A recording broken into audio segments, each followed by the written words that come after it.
Welcome to the Meadowlands Arena here in East Rutherford, New Jersey for the East Regional semifinals. Game one on tap for the evening. The top seed in the East region, the Tar Heels of North Carolina, taking on the lowest remaining seed in the tournament, the Hurons of Eastern Michigan. Now that'll be game one. As mentioned, game two tonight here from the Meadowlands Arena will feature Oklahoma State and Temple. And good evening, everyone. I'm James Brown along with the coach, Bill Raftery. And Bill, if we were to listen to the experts, they expect North Carolina to have a cakewalk to the Final Four. It won't be that easy, but they do have almost everything. They're deep, they're talented. Solid senior leadership led by Rick Fox. Steve Smith has you brainwashed as well. Rick Fox, the guy they go to, he does all the little things. He embodies the spirit of the Tar Heels. He'll pick, he'll screen, he'll cut, he'll take the three, make the big play for Dean Smith. Eastern Michigan is not overwhelmed. As a matter of fact, the players say we're not in awe, especially their center, Marcus Kennedy. Well, if I were built like him, I wouldn't be at awe either. Big, strong guy down in the box. They'll go to him. They'll clear out the backside. He has to do a lot of damage if this club's going to be a factor tonight. All right, and the starting lineups of both squads tonight. The matchup to keep an eye on, Marcus Kennedy for Eastern Michigan, defended by Pete Chilcutt for North Carolina.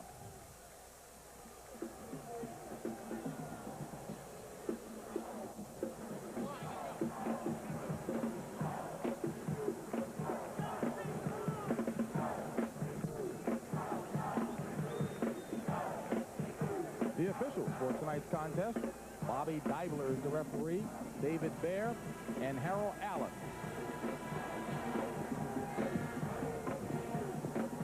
We'll take a look at Dean Smith in his 30th season as the head coach at North Carolina. And Ben Braun in his 6th year at Eastern Michigan, 12 years as a head coach in the collegiate coaching ranks. The third member of our announced crew tonight will be joined by sideline reporter Curry Kirkpatrick. Chilcutt and Kennedy jumping center, and is controlled by Eastern Michigan. Charles Thomas. Pair of brothers on the team, identical twins, that is, Charles Thomas and Carl Thomas. This is Lorenzo Neely at the point.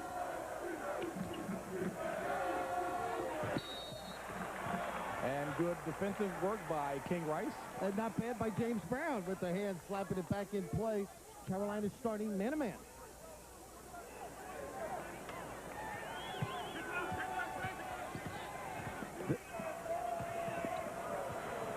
And Neely with a wild skip pass to save. You just can't prepare for Carolina. They'll trap. They'll double up off the screens whenever they can. They'll force the longest pass possible. You must come to the ball.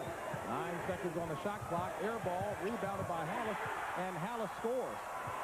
Corey Hallis, team's third leading scorer and an effective post player. He gets good weak side positions, something that Ben Braun stresses for his club. Davis's pass not controlled by Fox. And Hallis has it stolen. Knocked away by Lynch. This is King Rice. And Rice scores and has a chance for a three-point play. Dean Smith, over the years, gets it all out of the defense. A multiple look, very aggressive in nature, complements the fast pace going the other way. So much, Billy, was expected of this young man, King Rice, at the free throw line. He's one of only 3 seniors on Carolina's squad, but he really has weathered the storm nicely. He has quieted the critics. Early in the year, they booed him. He's been their leader, and emotionally, in watching him at practice, they respond to him. Lorenzo Neely, considered the best all-around guard in the MAC Conference, Mid-American Conference. Neely's going to have to penetrate and then dish for the threes. That's a big part of Eastern Michigan's offense. Yeah, they'll switch the exchanges. Makes it very tough. Nice steal by Rick Fox. And Fox with the score, the leading score for the Tar Heels at 17 a game. Got to snap the ball, JB. Early 5-2 lead by the Tar Heels. Carl Thomas. And he can hit the three, and for the most part of the season, averaging 50% from three-point range. A good three there. A lot of back screens on offense. Eastern Michigan straight up man-to-man.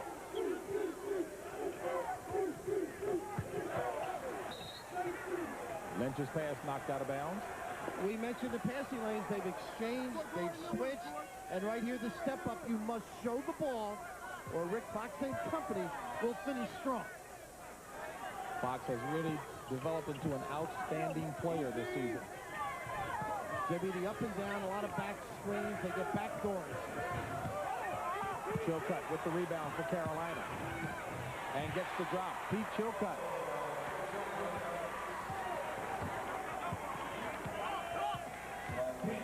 Have to get Kennedy into the flow somehow. Billy, I was about to mention Kennedy, an undersized center, having difficulty against the taller Carolina squad. Fox with the loose ball. Running beautifully, James. Look at the ball movement.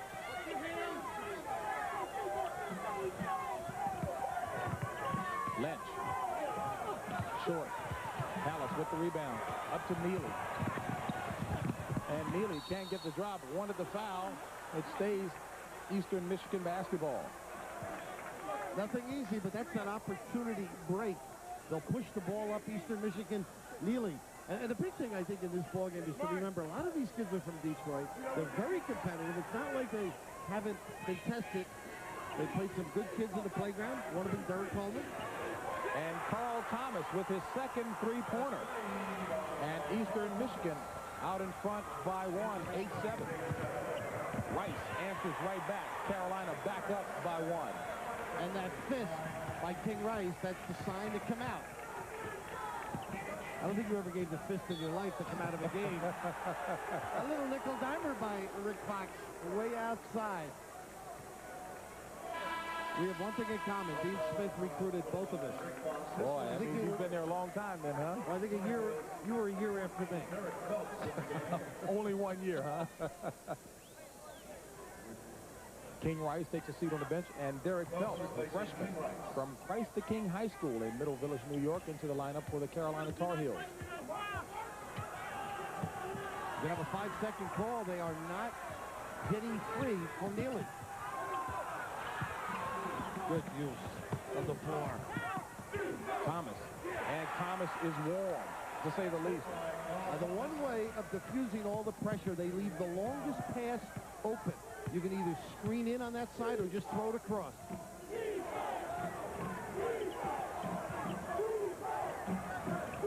Good matchup right there, Fox and Carl Thomas. And Charles Thomas slaps the ball out of Lynch's hands. Carolina ball. 16:02 remaining in the first half. North Carolina trailing by one to the number 12 seeded Hurons of Eastern Michigan.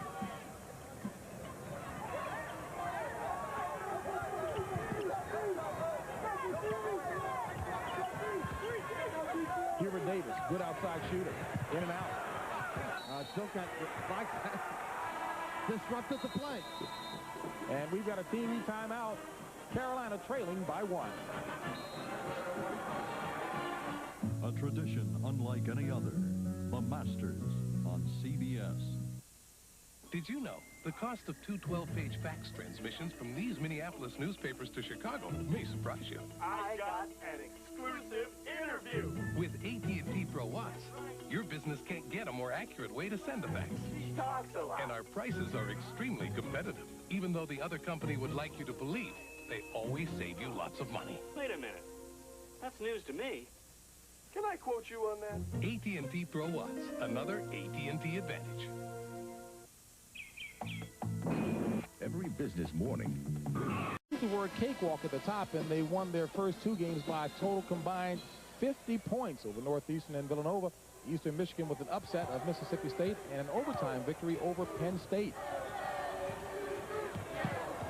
Carolina that time with a little full court pressure, a lot of looks. Here's a double up, and you see 14 Phelps out. That's the pass, diagonal cross court. Good job. And Carl Thomas, who's 3 for 3, had his shot blocked that time by Rick Fox. Lynch, strong inside. He is. He's going to be a great, great player. A lot of answers for Carolina. They put a lot of people on the floor. Montross inside, big, strong, not as quick as Chilcutt. And a jump ball as Neely tried to operate in heavy traffic. Rick Fox tied him up. Possession arrow favor Carolina. And Dean Smith, Not boy, talking bad, about huh? impressive in the ranks of collegiate ranks, huh? Everybody impressed with the job. Clean, healthy program. Everything you'd want for your kid to attend, I would think, huh? Mm-hmm. Such a good example, without a doubt.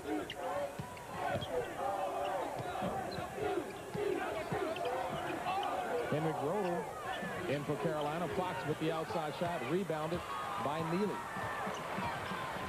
Head up, really sound. I like to see him use the dribble a little bit. It can diffuse the doubling up. Charles Thomas can't find the range, rebounded by Fox. And Rodel, nice spin move, can't get the ball.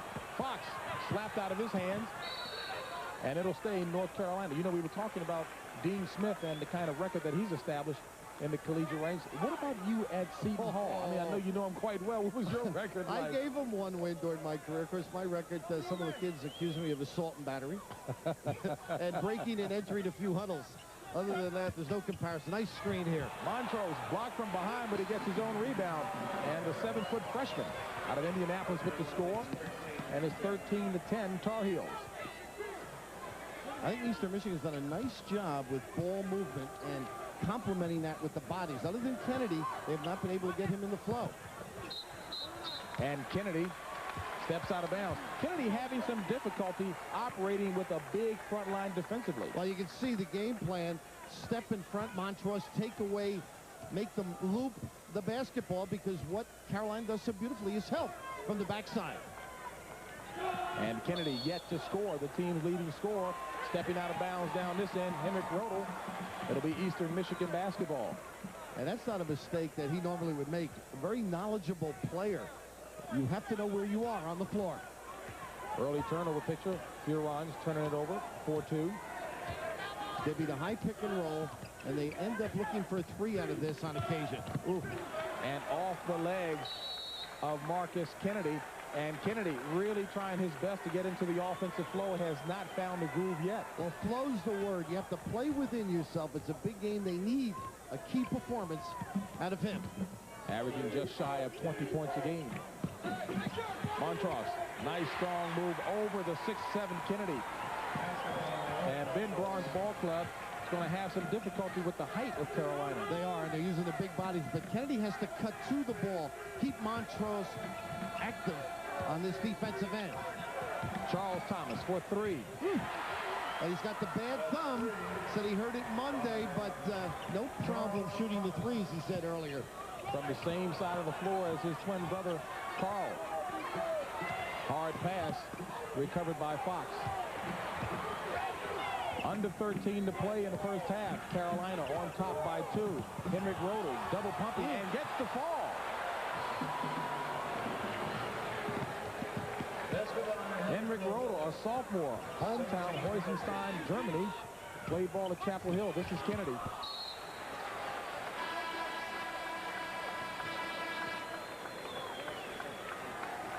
James, if you can force Carolina to beat you with the bounce, you're playing pretty good defense. He may have touched the floor with the toenails before the release, but that was a pretty good defensive set by Eastern Michigan. Not a lot of hang time on that one. No. Didn't get up too high. Saw a glimpse of Rick Fox on the bench as King Rice, Hubert Davis, Clifford Rozier, Eric Montross, and Brian Reese, the 5 on the floor defensively for Carolina in white. Mike Boykin, number 41, in for Eastern Michigan. Great look. Rice with the loose ball.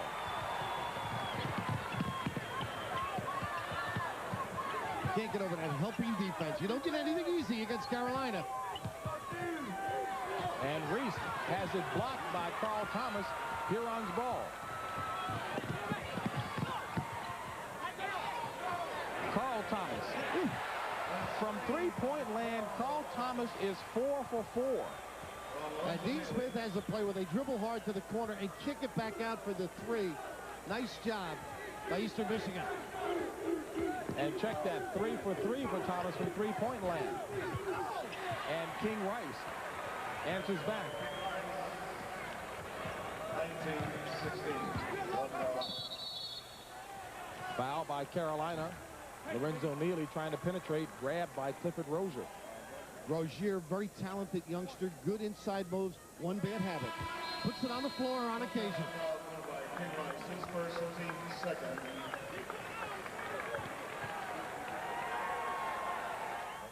For 50 years, one life insurance company has ranked first in dividend performance more times than any other.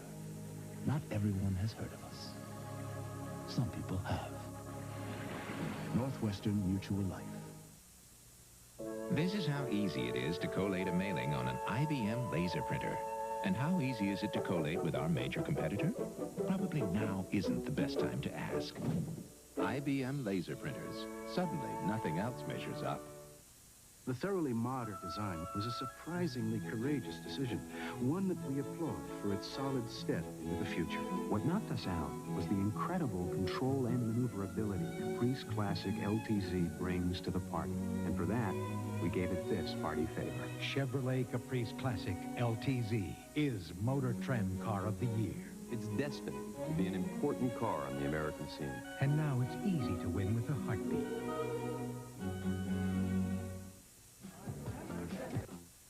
Monday, how husbands are using a legal loophole to cheat their wives out of alimony payments. The story Monday on the CBS Evening News with Dan Rather. I mentioned that there's a third member of the announce team, and it's our sideline reporter, Curry Kirkpatrick. James, you got to love these teams from the Mid-American Conference. Last year at this point in this tournament, Ball State held UNLV to a 6-point victory. It's the toughest game UNLV's had in this tournament in 2 years. The other day, Carl Thomas came in here and said, scared of Carolina. They put their tank tops on just like we do. Of course, Lorenzo Neely has played on the playgrounds against Derek Coleman and Steve Smith. And they're ready. They know where they are. Back to you guys. All right, Curry, and they've also had some experience, Billy, playing with one Magic Johnson with the Los Angeles Lakers. Not a bad play. They love the threes. Of course, this team has nothing to lose when you think of it but their nickname. They're going to take it away at the end of the year. So they got to be loose. Davis, Hubert Davis, three-point specialist for Carolina, shooting 47% from three-point land, his first basket of the evening. And Carolina out to its biggest lead, 22-16. Eastern Michigan playing physical right now. Two big low-post guys. They should screen away, get them both involved a little bit. Neely. Rice with the loose ball. 3-on-2. Rozier out to Hubert Davis for three. Second three-pointer from Hubert Davis. Well, the phases of the game, you've got to get back, balance the floor. Then you've got to go match up. And you can't leave Hubert alone. He drills those open jumpers. I think his uncle, Walter Davis, would be mighty pleased. He sure should. A tradition at Carolina. Pretty good offensive player. Roger Lewis. Loose ball. And Davis diving for the loose ball. They're going to catch Davis with the personal foul.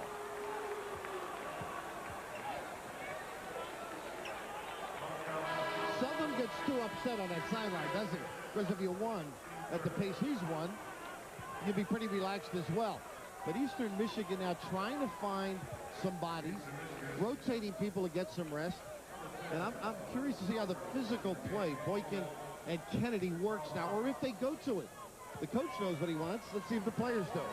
Will Felder in a guard for Eastern Michigan, along with Carl Thomas, who replaces his brother, Charles Thomas. And Charles Thomas back inside to Kennedy. And Kennedy finally breaks the drought with his first basket of the evening, coming at the 9:51 mark. Chilcutt with his own rebound. Shouldn't have put it on the floor. Kennedy not playing himself right now. Of course, gets in at this end. He didn't match up on Chilcutt, and then he let him go by for the rebound. Strong rebound by Rozier. Davis. And Davis with his third three-pointer. And a chance for four. And what's happening now to Ben Braun's club, they're responding defensively. But once you get back with Carolina, the force of their dribble will open up the perimeter shooters, in this case, Davis. Substitutions by North Carolina, the five on the floor now. Derek Phelps, Hubert Davis, Pete Chilcutt, Rick Fox, and George Lynch, the five for Carolina, and White as Hubert Davis steps to the free throw line for a 4-point play attempt. And he converts.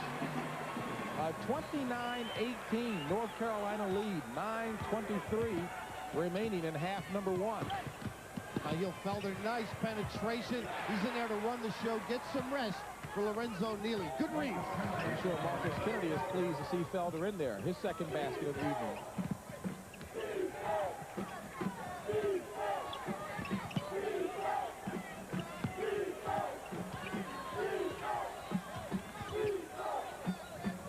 Rick Fox being defended by Carl Thomas. A nice matchup there. Bad pass by Davis. Stolen by Eastern Michigan. And a good play by Charles Thomas, who throws it off the jersey of George Lynch. And maybe Marcus Kennedy has arrived. Great defensive help on the far end that may ignite him and his club. Henrik Rodel back in to replace Hubert Davis. The 5 for Eastern Michigan. Charles and Carl Thomas. Corey Hallis. To Hill Felder. And Marcus Kennedy. Hallis, nice move in traffic. He can play. Good feel, finds holes, good jump shooter within that 15 to 18-foot range. 4 points for Hallis.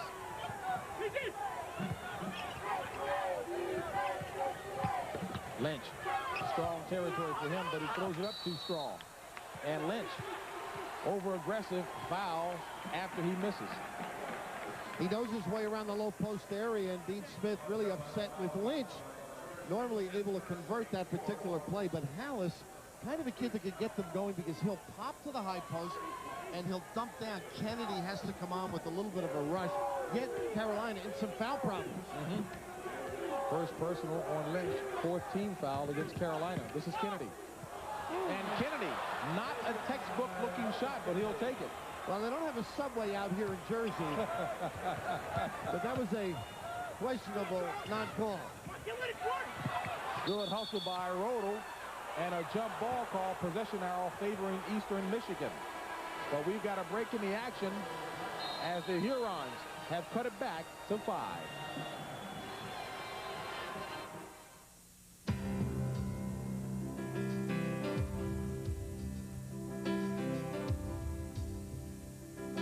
There's a thread that runs through our lives.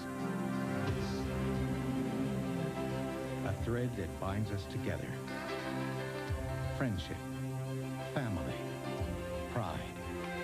These are the values that endure. The best things have always been those that last.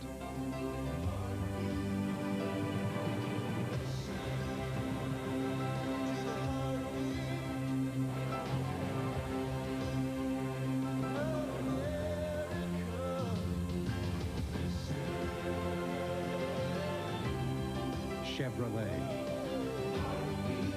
the truck that lasts.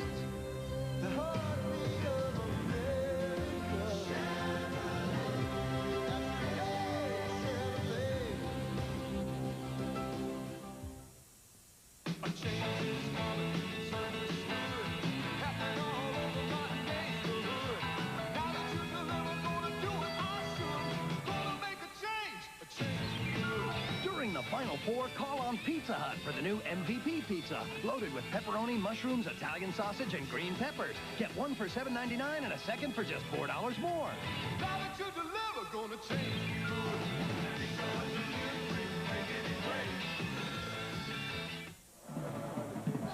North Carolina has capitalized on Eastern Michigan turnover, scoring points. Tar Heels using their height advantage to good use. And Eastern Michigan trying to stay within striking distance because of their ability from three-point range. It all translates to a 5-point North Carolina lead. And Marcus Kennedy, who had been shut out, has led a 6-zip Eastern Michigan run. All 6 points scored by Marcus Kennedy. Take a look at St. John's. 8. They're amazing, aren't they? Not surprised. Well, the style of play, they'll keep it down. I called them a Princeton team with talent. You're thinking of Malik Sealy when you're saying talent. The pressure now. But Eastern Michigan, I think they have their legs. They've found the comfort zone now. Carolina keeps making you think. A little change, fronting the inbounds receiver. Charles Thomas with the inbounds pass. They've done a nice job cross-courting the basketball, reversing it. Hallis. Kennedy with the follow. They design an offense to get weak side rebounds.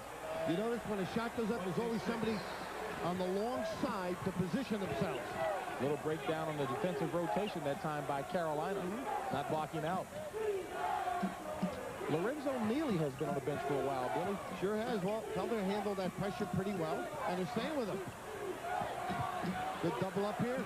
Pressure causing Lynch a bit of a problem. Skip pass over to Rodel. Very active on offense. Phelps, nice move by Derek Phelps, the freshman from Pleasantville, New York. His first basket. And what a job by Lynch warding off. A nice screen. Inside. They got to go inside a little bit. Make the big guys. North Carolina getting the job from its backcourt. This is a front court player, Rick Fox. Rick not into it. Not finishing strong. I was expecting a little bit of a jam. That kind of a game so far. Kind of a pro mentality, facing himself. Yeah, he's saving it. You don't save in the NCAA, though. Done a nice job on Felder the last trip. Look at this. Good movement. And Hallis, I like the attitude going up for the slam, but fouled, I believe, by Rick Fox. And JB, the deployment. Are they ready? Putting their people in the right spot. And Corey Hallis, they are known, at least from the tapes that I've seen, for their ability to pass and find one another. Hallis, a great cutter. One of those guys that finds the hole. You know, an interesting little story, and I spoke to him today again about it. His parents are in India on a mission, non-denominational mission. They don't even know he's playing in the NCAA. He didn't have a chance to write them, although he writes them frequently. And he said he'll just have to wait. He's hoping it lasts a long time before he writes the letter. I think he'll have to answer for that when they do get back. That's a pretty big note, though. And you said, which denomination? I thought maybe you wanted to make a donation. And he said, I'll take your jewelry, right for your bracelet. He said they're born-again Christians and over there serving the mission. Stolen by Eastern Michigan. Charles Thomas. A 4-point Carolina lead.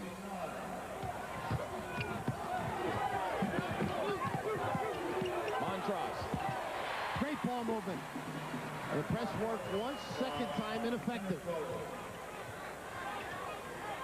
Under 6 to play in the first half, and the big fella, Eric Montrose, with 6 points. Oh, is that Charles Thomas? Over to Kennedy, and Kennedy fouled. Nice ball movement. And if that is Rick Fox, that's personal foul number 3. That help out brought him down. But you see how they pull that string, the pop to the foul line?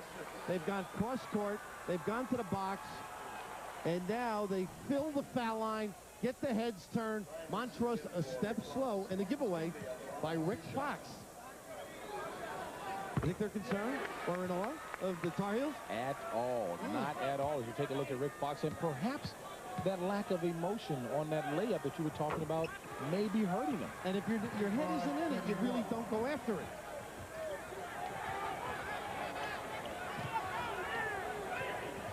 (35-31) North Carolina. 5:36 remaining in the first half. It's King Rice, Eric Montrose, Ryan Reese, Henrik Rodel, and George Lynch, the 5 for the Tar Heels in white. Alley-oop. And Reese misses the easy shot. Montrose with the high percentage one. Well, so much for the 2-3 zone. A size finish by Montrose. Reese with a nice back cut. Nice read. Charles Thomas for 3.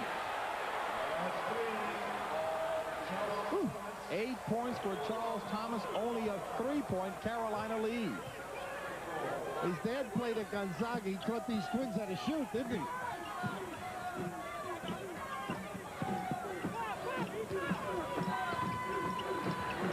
Montrose double team blocked by Marcus Kennedy. And Kennedy thought he had all ball that time. Instead, he picks up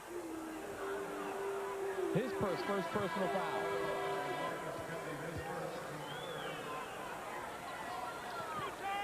Clifford Rozier back in to replace Henrik Rodel. George Lynch taking a seat on the bench as Hubert Davis replaces him.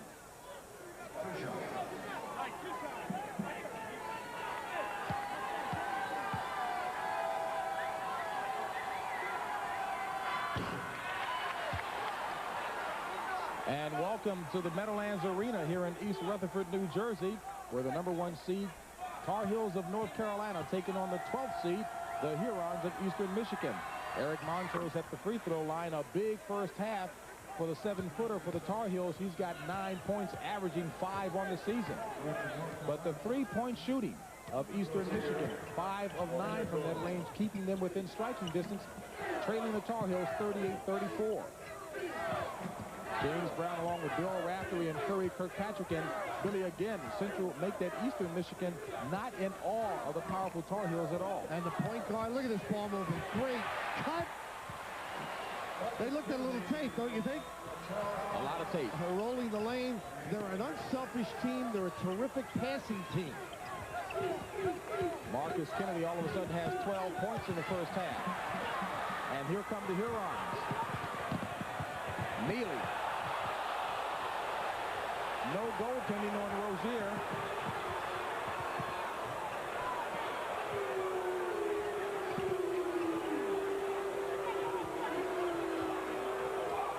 King Rice settling things down at the point guard spot.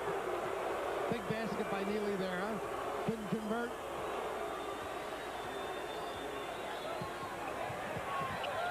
Montrose fouled and give a foul to Carl Thomas. This will be a two-shot situation for Eric Montrose. Carolina has, in fact, capitalized off of the Eastern Michigan turnovers. Carolina still doing the job on the boards, out-rebounding the Hurons by 6. But Eastern Michigan, again, with their three-point scoring within 2 points of the Tar Heels.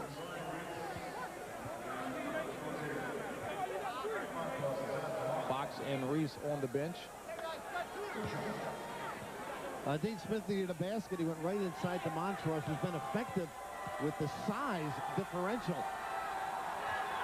And I can't get over his improvement during the course of the year, JB. I saw him early in the year. He's a little bit quicker than he was. The baby's coming along. Dean Smith, I think in a couple of years, he expected to be this far along. And all of a sudden, they arrived early this year. Montrose, one of 3 7-footers on this Tar Heel team. And Carolina out in front of Eastern Michigan by the slightest of margins.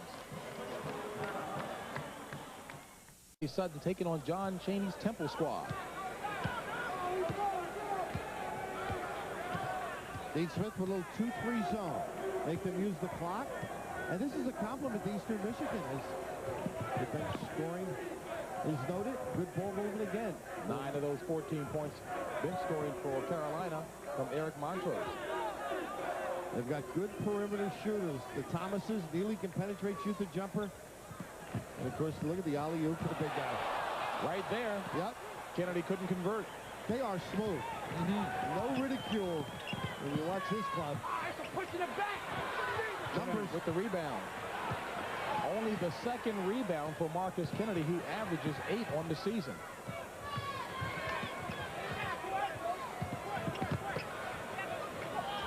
This is a well-coached Eastern Michigan ball club. Ben Braun having done a nice job in his 6th season there. Well, Ben Braun's working himself into everybody's column. He'll be the next future that they're all talking about. Well, the future is now for Carl Thomas as you take a look at Ben Braun.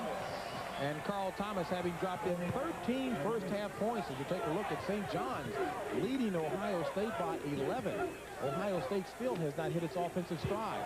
Pete Chilcutt in the offensive flow with that drop. Dean Smith going strength right now, dumping it down. No more back screening. They've got the size.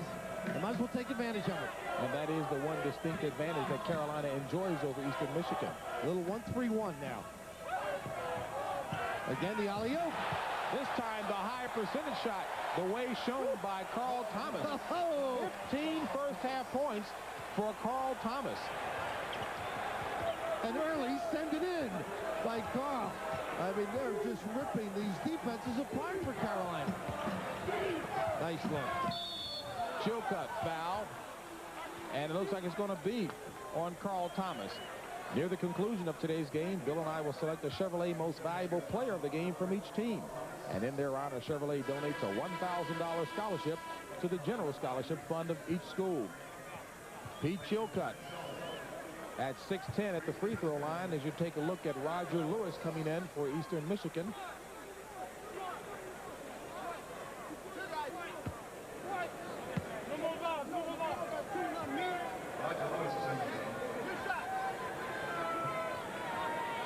Chilcutt with 4 points on the evening, averaging 12.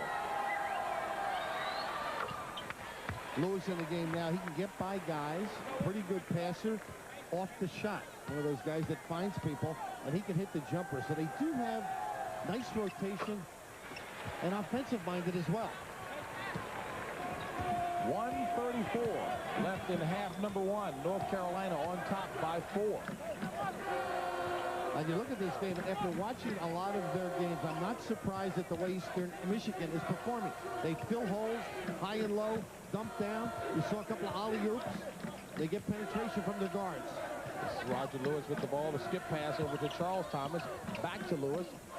Lewis having replaced Carl Thomas. And Corey Hallis gives him a dimension. He finds a spot in his zone. They hit him, he'll shoot it or dump down. 6 seconds left on the shot clock, and Charles Thomas, playground, we call that up and down. Yeah, not what Ben wanted. Of course, his dad calls him Benji, and in reading the different articles, he said that his son Benji has a sense of honesty and integrity. Well, with that combo, he'll last a long time. 11-second difference between the shot clock and the game clock. Carolina on top by 4. Making them use a lot of dribble. They're going to go strong low. Reese off the mark. And Eastern Michigan with an opportunity to take the last shot and cut it to 1, no more. Could be 2 with a 2-point shot. I wasn't privy to what Ben Braun said to his assistants, but I'll bet he said, look, let's just play for the first half.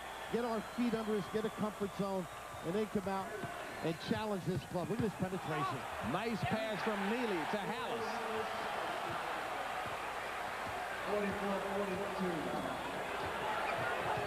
44-42. Rice. And Rice scores the 3 at the buzzer.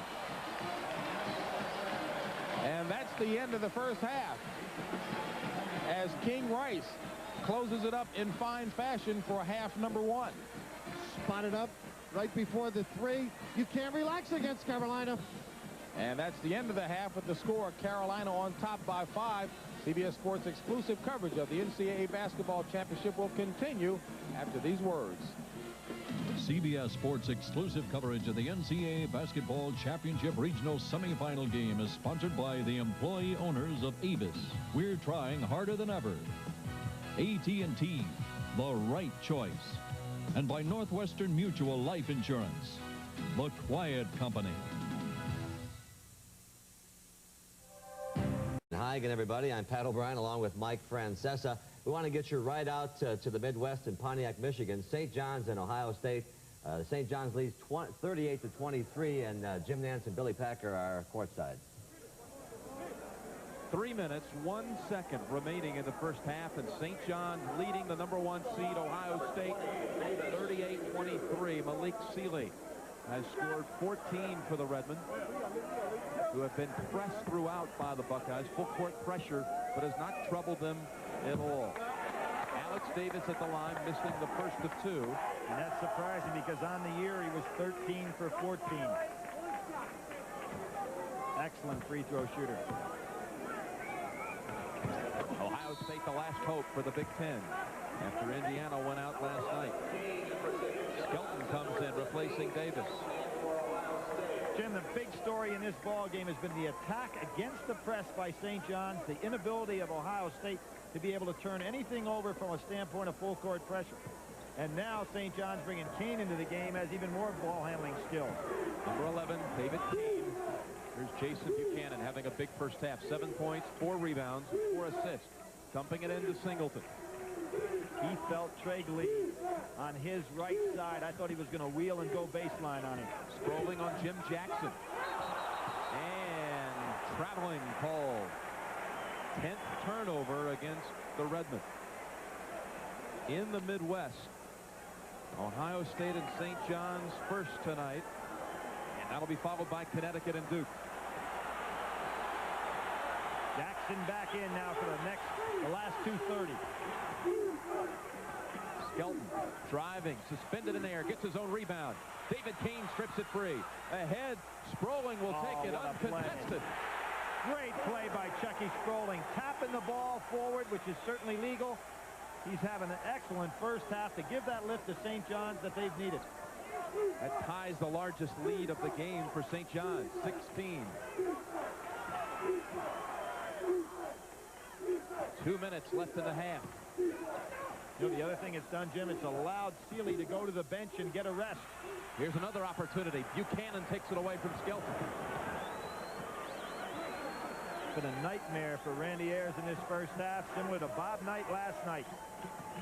What a disaster that was. Down 22 at the half. Indiana against Kansas. St. John's knows how to play this game. Ohio State certainly not on schedule to hit 100 points, which they did 7 times this year, winning all of them. So the game being played exactly as St. John's wants. Sproling trying to feed it back into Worden. And Worden wasn't quite ready for it. May have been an easy 2. Slip away on that one. Game summary, St. John's over 60% from the floor. Ohio State hitting 1 out of 3 shots. And rebounding edge goes to the Redmen, which no one expected. Seeley with 14 tops the scoring list. Mark Baker back in for the Buckeyes. Posting up is Jim Jackson. Robinson may have touched it. Yep. He did. Offensive goaltending. You can see some frustration even in Jim Jackson's eyes here. But I think this is an excellent move by Ohio State to put him on the blocks. No question about the call. The ball was still in the cylinder when it was touched by Robinson. But I think it'd be smart to put Jim Jackson down on the blocks and let him try to score there and just crash. Sean Muto, 6'11" senior, comes in for Worden. Minute 13 left in the half.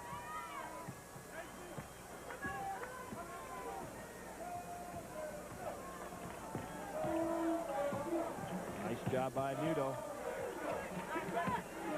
Muto open for a moment underneath. Now David Keene. And what Louis Carnesecca is going to use here is all the clock that he can. He's going to have to give it up because there's about 25 seconds difference. Kane will take the jumper. David Kane off the bench for 2. Now a new largest lead figure in this game, 18. Got to get Jackson down on the low blocks to get him started. Baker has it taken away. Buchanan on the steal to Sproling. Sproling will hold it up, and St. John's will go for the last shot of the half. Well, it looks like that sweater that Mike gave to Louis Carnesecca, Jim, had more than 1 win in it. It was actually from Kate Francesa. Oh, okay. Let's make that official. Mike's getting the credit. Kate, you deserve it. Here's Buchanan driving off the glass. No good. Surprised he took the shot that early. Sproling. 4 seconds to go. Singleton underneath and fouled by Robinson.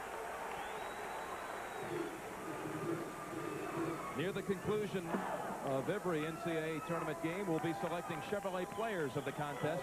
In conjunction with the award, Chevrolet donates a $1,000 scholarship to the General Scholarship Fund of each school.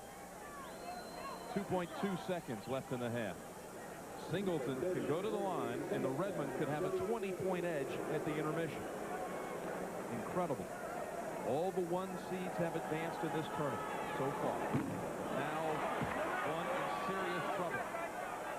And St. John's leads 42-24. And of your picks, you picked St. John's to win this game. What did you see in your crystal ball there? A couple of things. I thought the Big Ten was down after Indiana's performance. Ohio State didn't come in playing very well, and St. John's matched up well. They could handle Ohio State's pressure. They've done that very well in the first half, and they're shooting the ball very well right now. Good job on that pick. There's another half to go. We want to bring people up to date on what's coming up later tonight. Connecticut and Duke out of the Midwest, and then in the East, Temple and Oklahoma State. And we'll be back after this. Stay with us.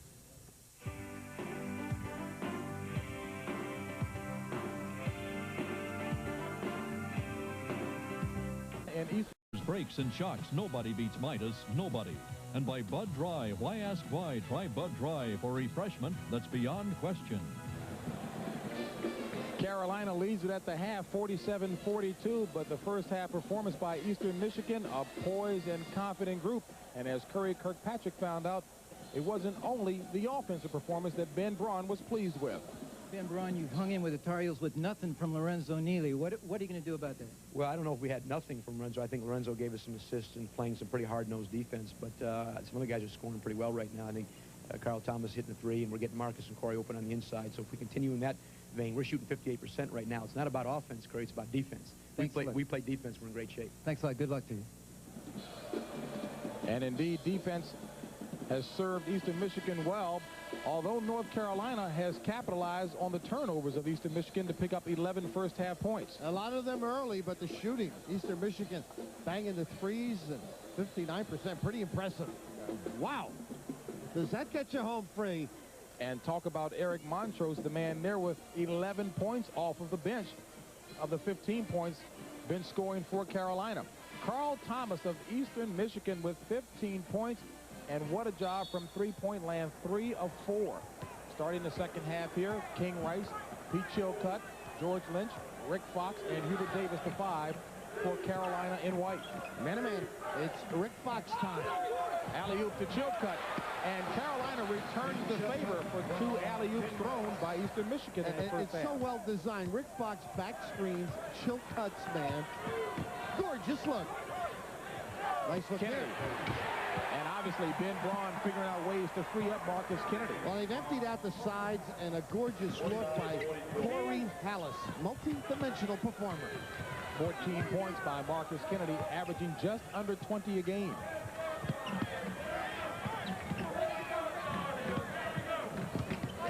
Rick Fox. Chilcutt with the rebound. A wide open Hubert Davis for 3.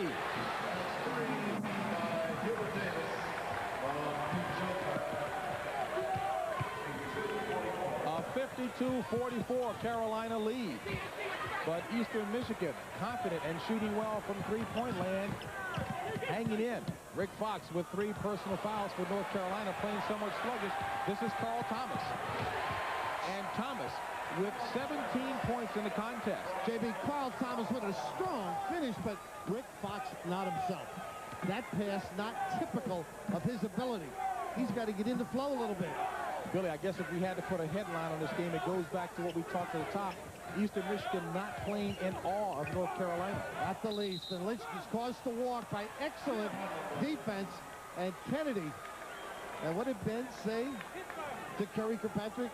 It's the defense. And of course, Dean Smith over the years has spun a little D on his own. Well, Ben Braun is also getting some offense from Carl Thomas, who has 17 points. Marcus Kennedy has come alive with 14.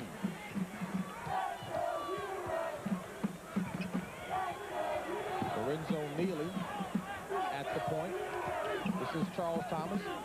Corey Hallis with the ball. Marcus Kennedy. And a foul on George Lynch. Second personal foul. It's been the three-point shooting of Eastern Michigan that's kept them in, although Carolina has answered back with Hubert Davis. Bench scoring the big difference here. 11 points off the bench by Eric Montrose, and both teams shooting well, especially Eastern Michigan. Well, 2-3 zone look right now. They've been able to get alley-oops. And don't forget, Corey Hallis finds a hole. Ball stays at this end. Carolina doesn't look as active when they're in the zone. Man-to-man, they've got double-ups, they've got situation help. Here, rather than on all out of bounds, they will trap, however. Kennedy, nice pass into Hallis. He just finds a hole. He's amazing.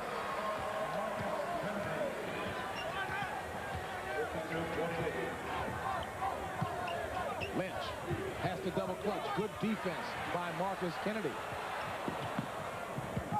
Up to Lorenzo Neely. Neely, nice move and drop, but they call him for walking. Now, that would have made his teammate from high school, Derek Coleman, pleased, but not so much for Ben Braun. Well, Derek played against Kennedy as well, and both of them pretty good defense. Typical of Eastern Michigan, they fight on every release. Carolina's got to get that action out.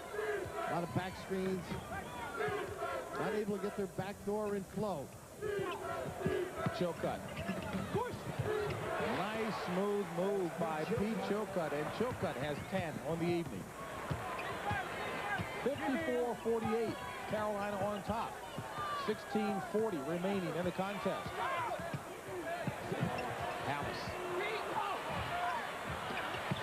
Carl Thomas. I just can't get over Hallis finding spots to free himself. He didn't make the Canadian national team. I think he will the next time. Last cut from that 88 Olympic Canadian squad. Nice move on the inside by George Lynch. That's his territory. Knows it well. Physical, elevates quickly. He and Fox make it awfully tough because they can bring you outside a little bit, particularly Fox, and then they can jam it in. So it complements Chilcott's play. Foul assessed to Marcus Kennedy, his second personal foul. Team first.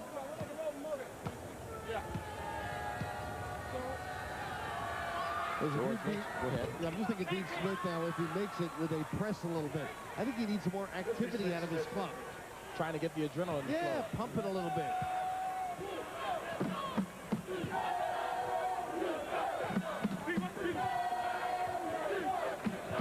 Trying to free up Kennedy on the inside.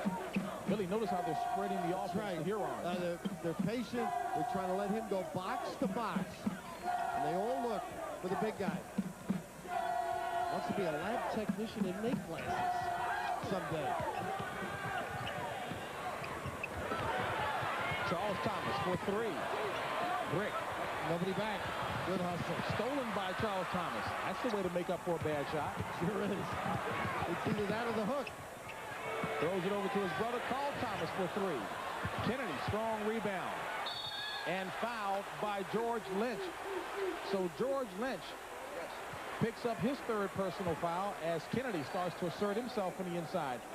Well, as noted, and I know you love physical play, Kennedy really goes after it.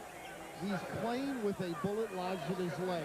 An innocent victim earlier in his career. But think of him playing on an AU team with Doug Smith, Nathan Bunton, and of course, Derek Coleman in a one-and-all playing in Florida against Dwayne Shinsis. So they played some pretty good people, and Chris Corsiani was their guard. But this guy can go after it. Substitution for Carolina. Eric Montrose comes in to replace George Lynch, who has three personal fouls. You talked about that bullet still being lodged in the right leg of Marcus Kennedy.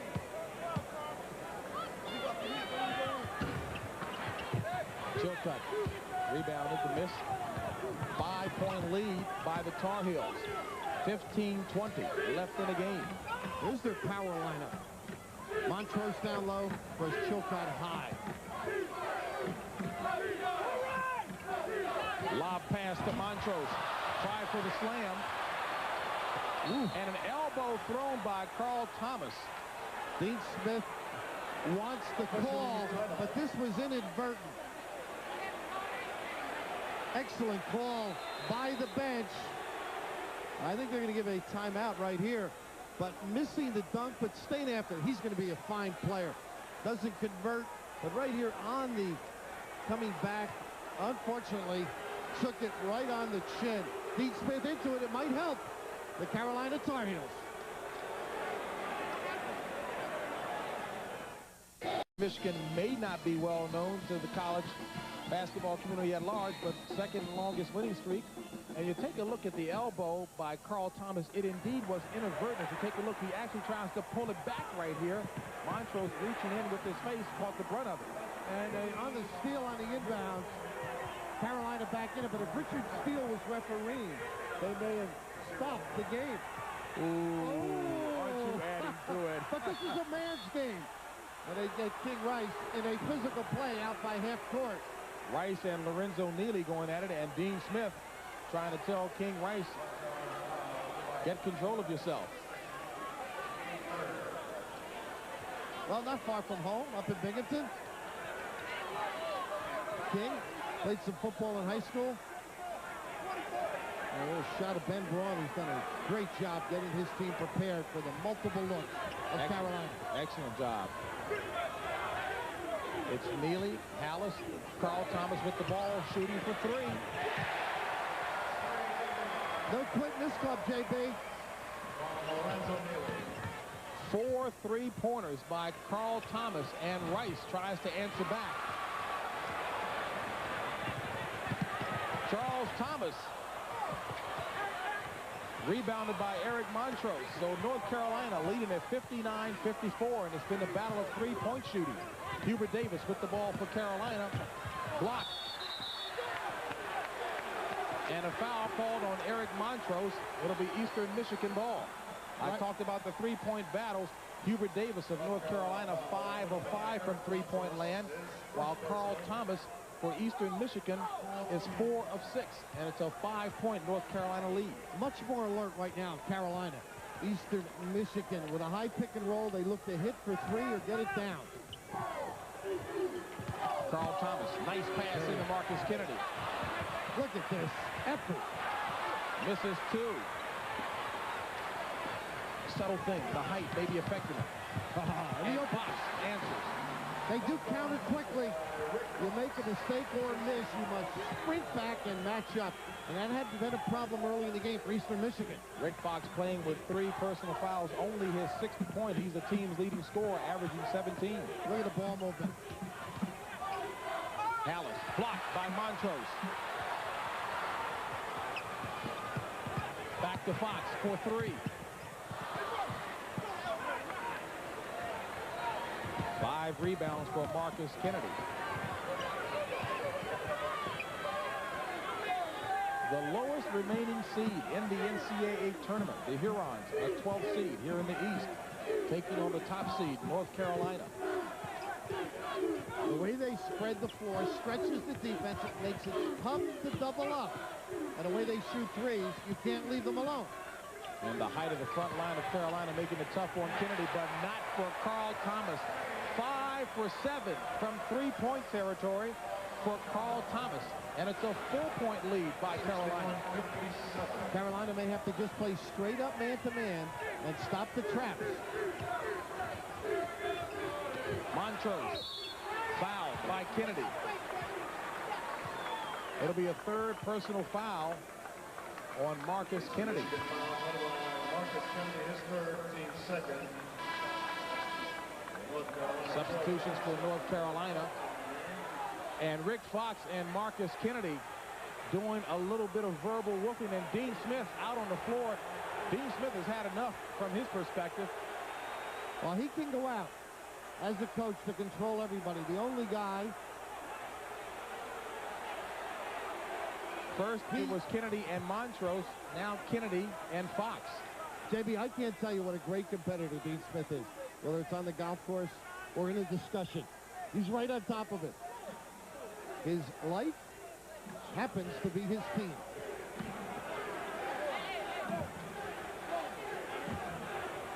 While matters are being sorted out, the 5 on the floor for Carolina: Montrose, Phelps, Hubert Davis, Rick Fox, and George Lynch.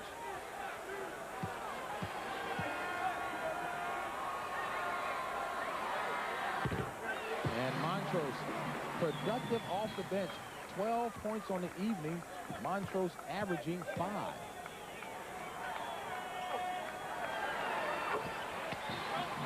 Curry Kirkpatrick has a report for us. Let's check in with him.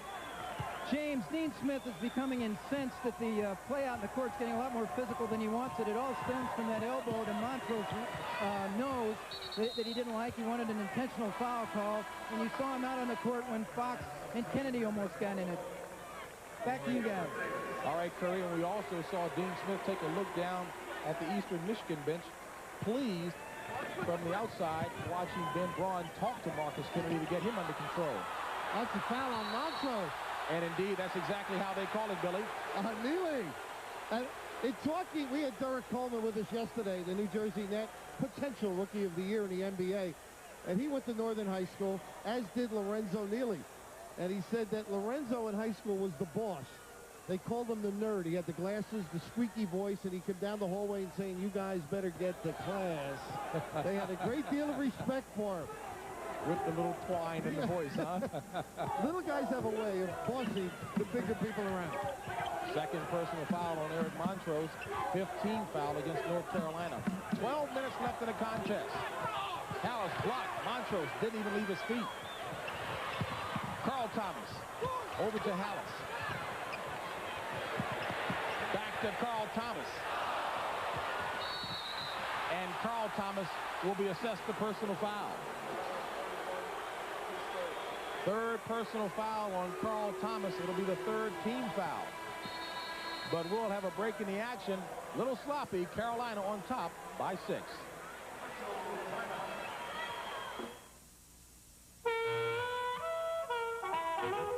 Why does a man have to do what a man has to do? 2,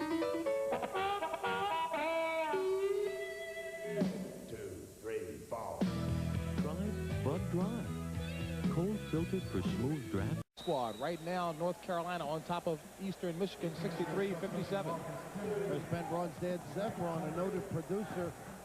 And Ben told me today, I wish I could do half the job that my dad does in his work. High compliment for his father.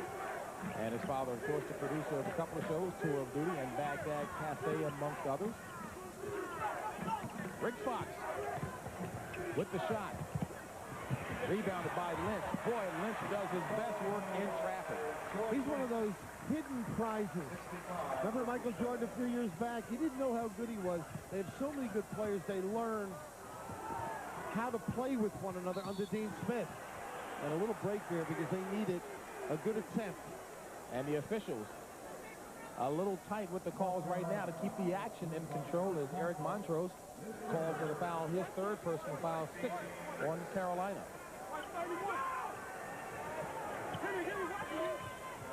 Lorenzo Neely, Marcus Kennedy, Carl Thomas, and Charles Thomas. Corey Hallis, the 5 on the floor for Eastern Michigan and Green. They alley-oop out of this, but it's tough with that big guy in the middle, Montrose. Eric presence. Lob pass to Kennedy. Wisely taking it back out.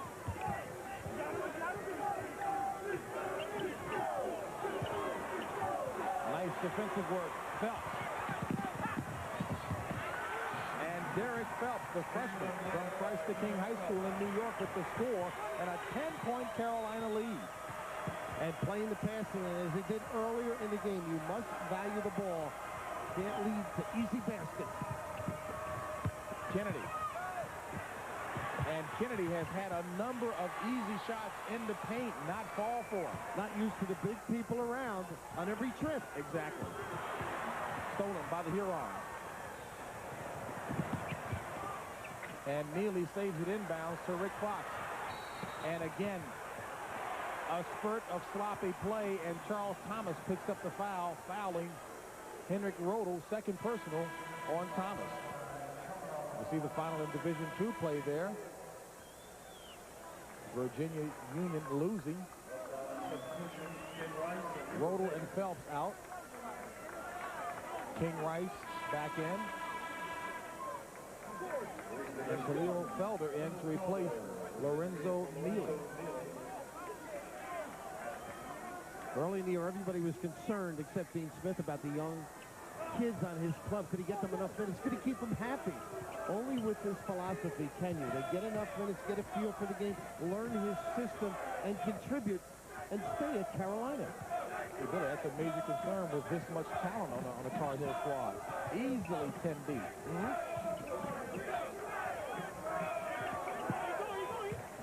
King Rice. To Lynch. Little breakdown out front. Can't let a guy turn the corner. That's where King is an asset. He does look for others. Carolina out to its biggest lead of the ball game as Felder is called for traveling. It's an 8-0 spurt that Ben Braun is looking at as the Tar Heels have pushed the lead out 69-57. Under 10 to play. He was looking to get the timeout.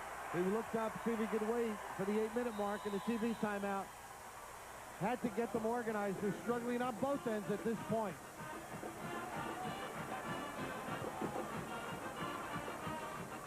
A tradition unlike any other. The Masters on CBS.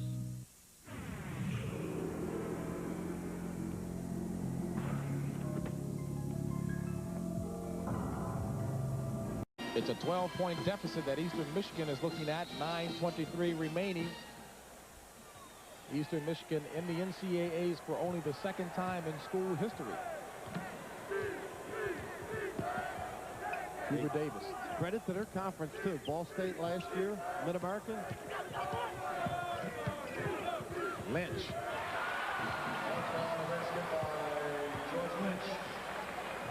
10 points by George Lynch of North Carolina, and the Tar Heels have moved out to their biggest lead, 71-57 over Eastern Michigan, a 10-0 Tar Heel run. And Billy, the spark, 2 near fights that have gotten North Carolina off and running literally. On the elbow first towards Montrose, inadvertent, and then the whooping. And they're just pounding the ball down the floor right now. They're aggressive in nature, both ends of the floor. They've made turnovers into baskets, long rebounds into fast breaks. Ryan Reese fouled. As you take a look at the three-point shooting, Eastern Michigan putting them up, but Carolina more accurate from that range. Bench scoring has really been the note for North Carolina, as Eric Montrose has 13 of Carolina's 19 points off the bench. That accounts for a huge margin in that 53% field goal shooting. It helps.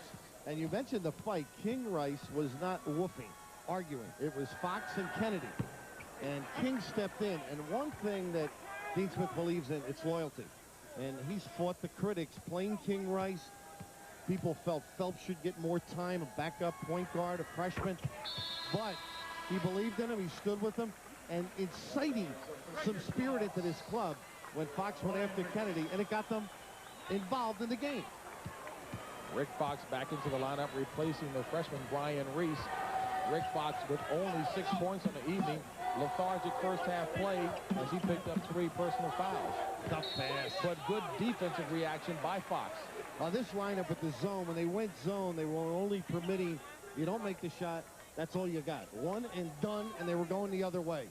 I guess that last play by Fox. Examples of what you coaches talk about. You may be off offensively, but defense should be consistent every night. And he's their man when you think of it. Look at this run they've been on the last 4 minutes. Nice look. And Kennedy fouled by Rick Fox as Fox picks up his 4th personal foul. And that will be the team's 7th. A shooting foul indeed, but at the 7th foul mark, 1-1 for Eastern Michigan.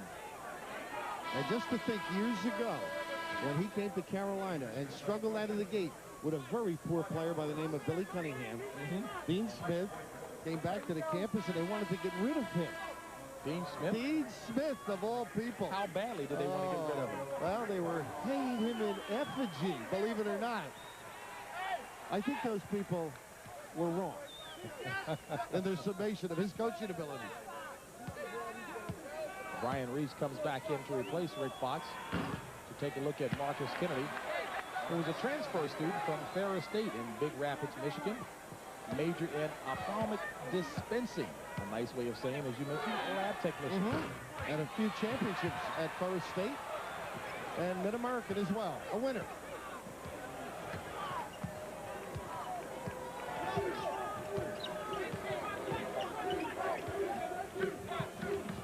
Lob pass intended for Chilcutt. He got it anyway and scores.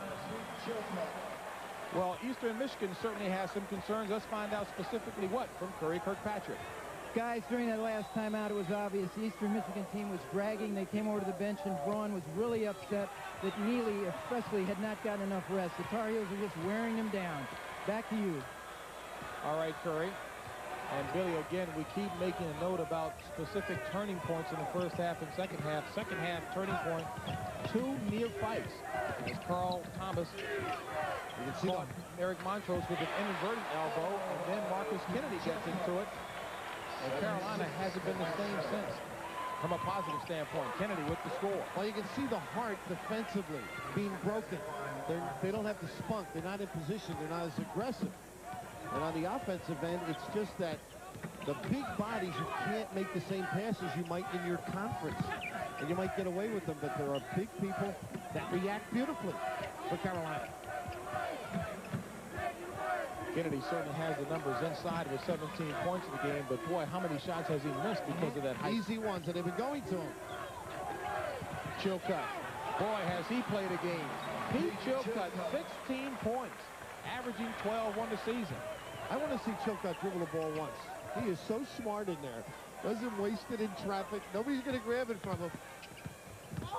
Kennedy finally gets one off the glass. 19 points for Marcus Kennedy, but the Hurons trailing North Carolina by 17 points.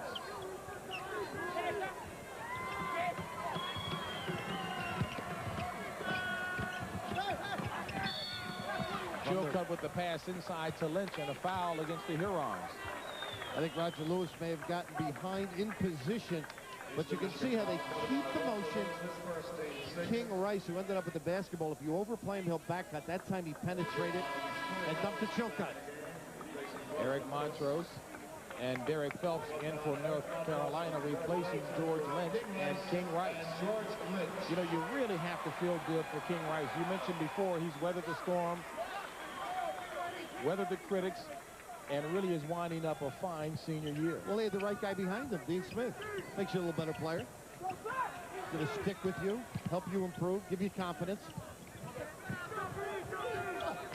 Eastern Michigan really unable to make some things happen with their defense. But Brian Reese able to make things happen offensively, the freshman from Tolentine High School in New York. Stolen by Davis. They got away with that all game. And a nice read by Hubert.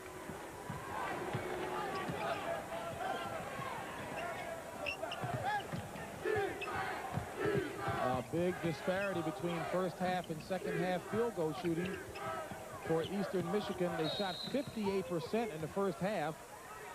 And take a look at the second half. And give Carolina some credit defensively. They went after it. Stepped it up a little bit. Showed some spirit. How in the final 16 could you be relaxed and not involved? That's like asking you to relax, huh? Well, I think Eastern Michigan's done a great job. And you can see that's from the nose, believe it or not. Let me tell you, John Madden would love to see that. He'd be on his all-Madden team. Look at this. Dirty. Going down after it, mixing it up. It's not football, but they don't have helmets. They don't have pads, John. They just bang one another.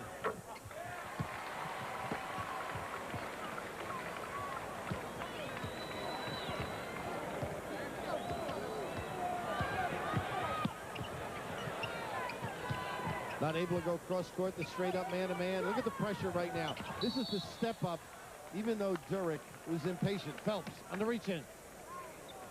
Derek Phelps with the foul. First of two games to come your way here from the Meadowlands Arena.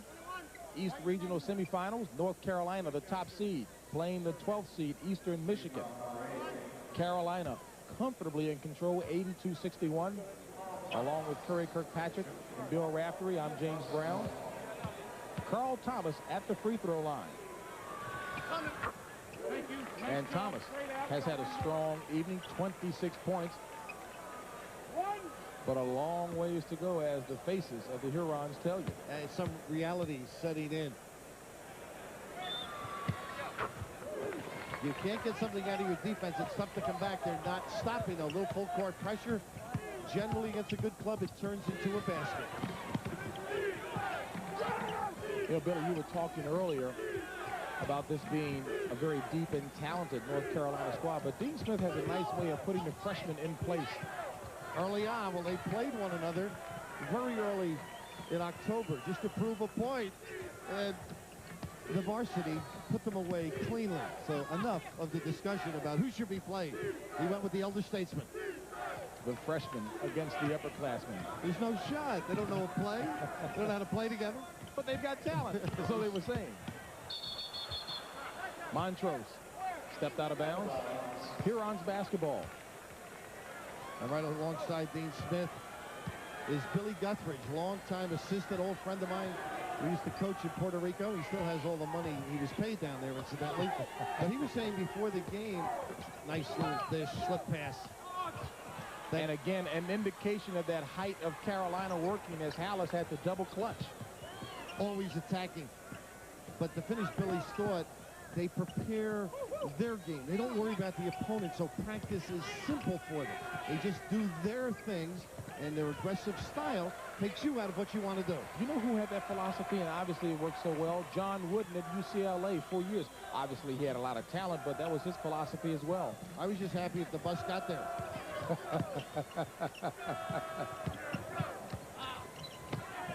Chilcutt Pete Chilcutt continuing his super play. 18 points from Pete Chilcutt, and he's perfect from the field in the second half. 6 of 6. Good hustle by Hubert Davis. And Marcus Kennedy, if only because he's so much bigger, is going to be whistled for the foul as Kennedy picks up foul number 4. 8th team foul. And it'll be a 1-and-1 shooting situation for Hubert Davis.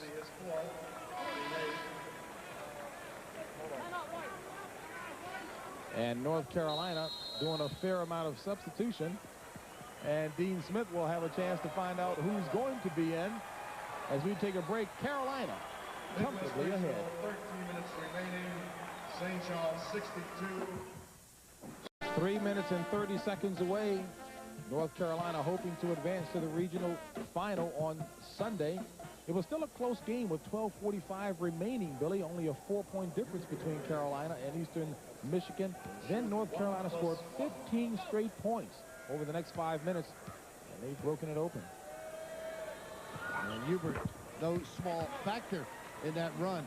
But you harken back, Dean Smith walking out on the floor to make sure things were broken up when there was that little altercation between Fox and Kennedy with King Rice refereeing. And Dean maybe spurring his club on with a few remarks to them, turn the game their way. Much different outlook. Hubert Davis spurring them on with 18 points, including 5 of 5 from three-point range. A 23-point Tar Heels lead. 2-3 zone, problems size-wise for them. And when they went man-to-man, Carolina disrupted their flow. And Neely could never really get on track. And Kennedy has had just a basket full of easy shots on the inside. And coming up later on this evening, it'll be Connecticut and Duke. Boy, that ought to be a nice and even matchup.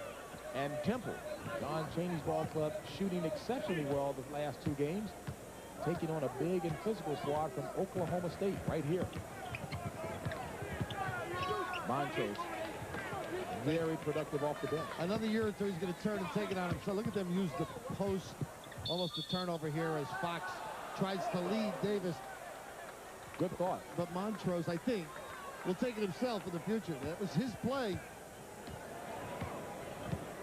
Tough-nosed kid, Eric Montrose, and as you said, boy, you can see the progress through the season. Very three-point shot by Roger Lewis didn't find the mark. Well, Dean Smith, for the past 2 years, Billy, have been trying to get past this mark here, the regional semifinal. Last year, of course, losing to Arkansas, the year before to Michigan. And Montrose doing what you suggested. He would not get there early in the year. Right now, more aggressive in nature, and they're looking for him a little bit more. It's a different front line, JB, some strength. 12 points over his average. Montrose with 17 and a block. Oh, King. I thought he might flip it back to Rick Fox and let him finish. So did Fox. Yeah. A few smiles. And the man who loves unselfish play gets guys to give it up and gets All-Americans to do it every year. Charles Thomas taking a seat on the bench. And Pat Sullivan in for North Carolina. Boy, St. John's. Boy, Louis has really got him playing well. He brings that violin out, does a little stroll along the sideline, gets you playing to his dance. Every once in a while up speeds it. Hey, you know who's going to take credit for that St. John's victory? Mike Francesa. Well, why not? Yeah, because of the sweater deal, yeah. Sure. Irrespective of the fact that it's not an attractive sweater. No, well, it doesn't surprise me. I mean, seeing Michael out in some leisure outfits. King Rice makes it a 90-63 North Carolina lead. And Rice takes a seat on the bench. Well, Rice has been nice for Dean Smith, the way he wants him to play. Leadership. Leaves the floor with 12 points and 6 assists. Rice was cooking nicely.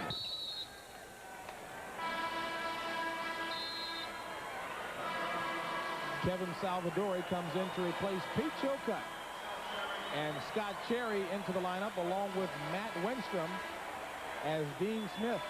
Emptying the bench here, Kenny Harris also in for North Carolina.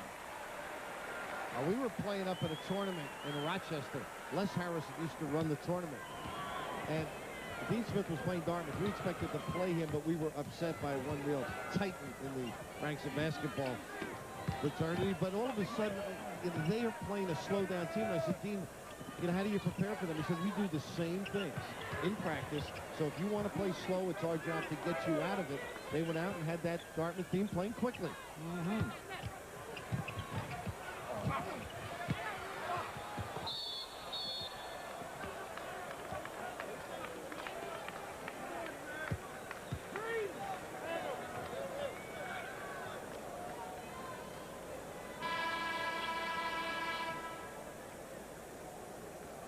The Chevrolet players of the game, Marcus Kennedy of Eastern Michigan and Eric Montrose of North Carolina. A check in the amount of $1,000 will be donated to each college's general scholarship fund to further assist qualified students in all chosen academic fields.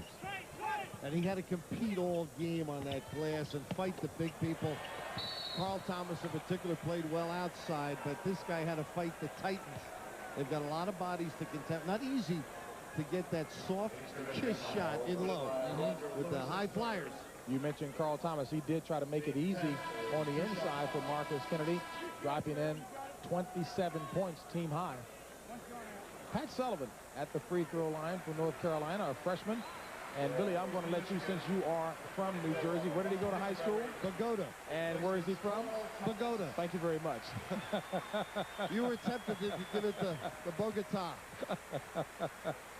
Well, a well-deserved round of applause.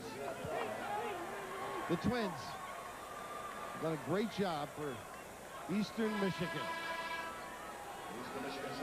And Joe Frazier coming in for Eastern Michigan, replacing Roger Lewis. 1:09 to play, and North Carolina will move into Sunday's regional final here at the Meadowlands to play the winner of the game coming up next between Temple and Oklahoma State.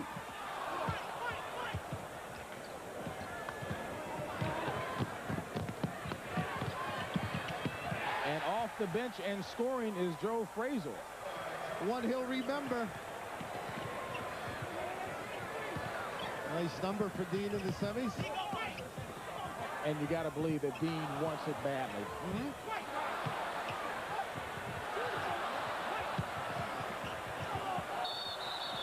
And a takedown here as Matt Wenstrom drops his 7-foot body. And I don't think Von Nickelberry at 6'2" had any shot of holding him up. It's amazing now. Joe Frazier just coming off the bench with that jump shot for Eastern Michigan. Those are the first points off the bench for Eastern Michigan. That is some note. And he wants us to describe that jumper as he came over to our half-court position. Oh, what it means to player. I know they're upset. They'll be consoling one another, but a terrific run, a great effort from top to bottom by this club. And they gave Carolina a heck of a run. And you think of King Rice's 3 at the end of the half was crucial, too. We keep alluding to the skirmish, but that was big as well. The senior leadership we talked about at the top of the show, Billy. Rick Fox with an offensive night, but it came from the point guard position. And a little too fancy movement out front by Felder as he throws it away. So Dean Smith making his 11th consecutive trip to the Sweet 16 a successful one as he moves on to the round of 8 on Sunday.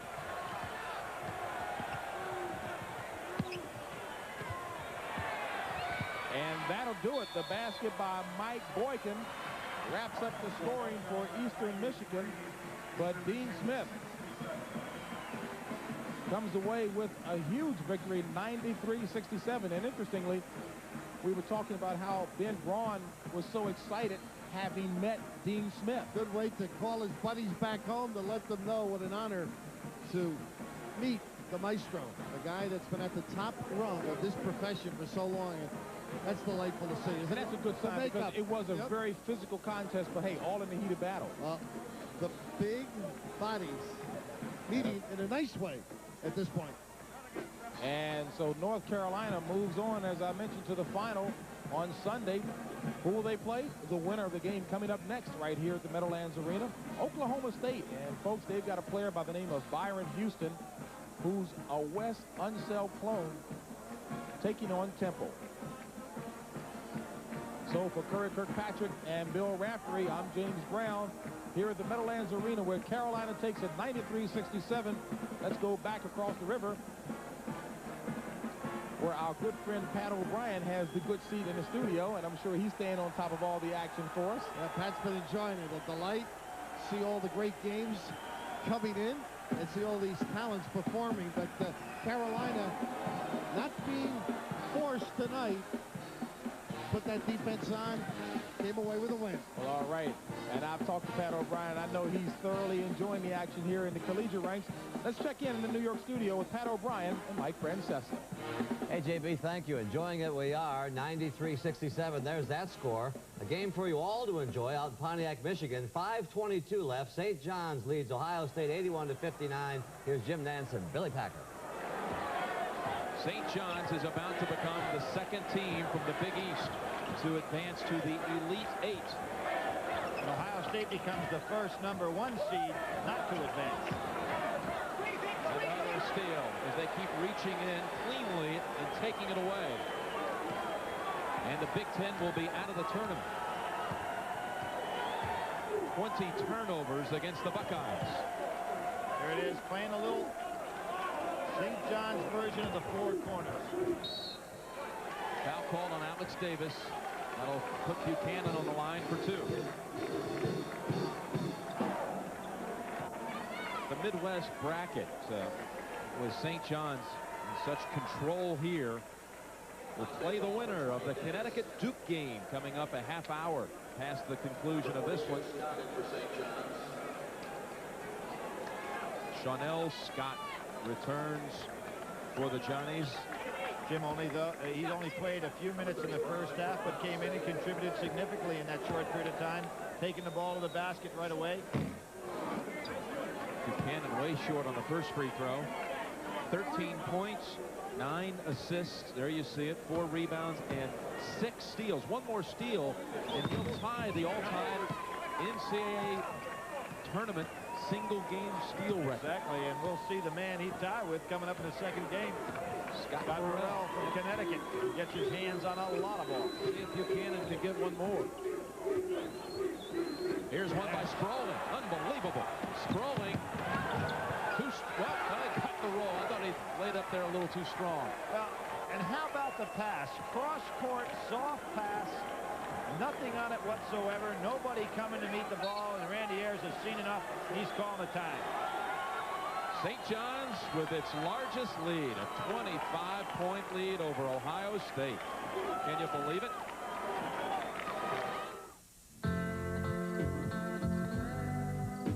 Will there be a close one later on tonight, Billy? Connecticut and Duke, Temple and Oklahoma State next on the ledger. 25-point margin here.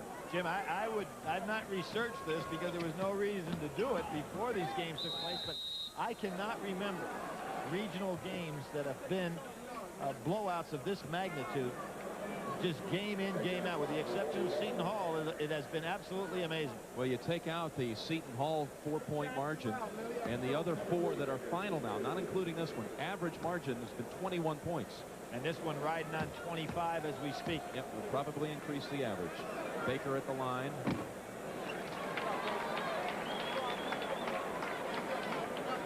Billy Singleton getting a well-deserved rest.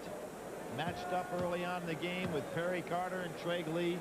More than held his own on the inside. Gent and Skelton will come back in for Coach Ayers.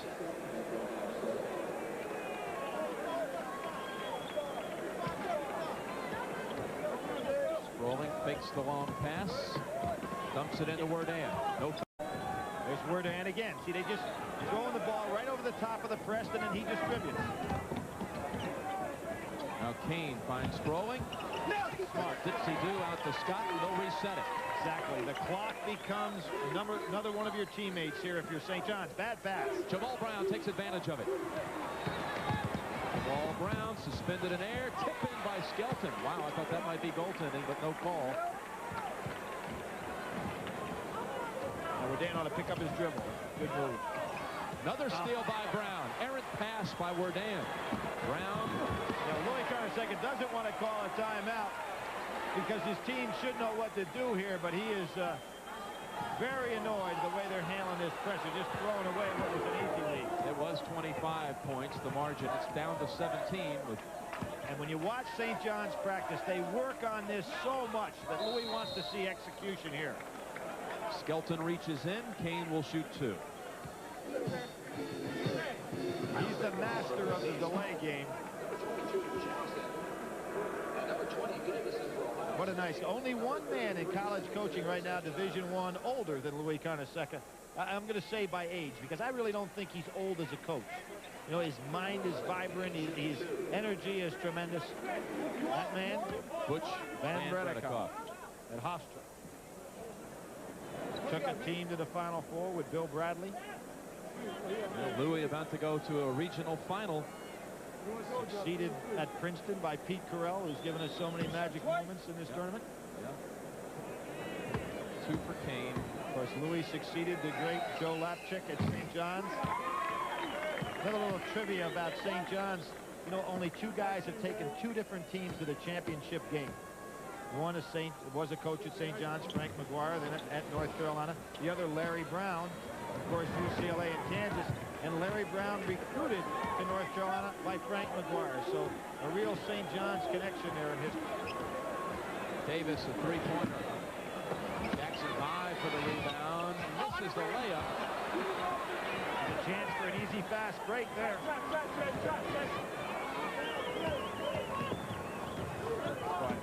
one of the real smart players in college basketball, Billy Singleton. He's not going to make mistakes. I would say 40-yard dash. What would you say Billy Singleton is in the 40? Huh? He would set a new record. Well, I think, with all due respect to Mr. Singleton, of course, with the knee injury and everything, I do think, though, that Billy Packer could beat him in the 40. But he could not beat him in helping a team win a game. The guy just does a great job in that area. He's having quite a tournament. 21, the career high against Texas. Now with 11 in this game, above his average, the co-captain. You know, he's the kind of guy, if he didn't score or rebound, does so many of the good, smart things in the game. Blocking out, picking up to help out a man that's driving to the basket, getting good position for his teammates to help him rebound.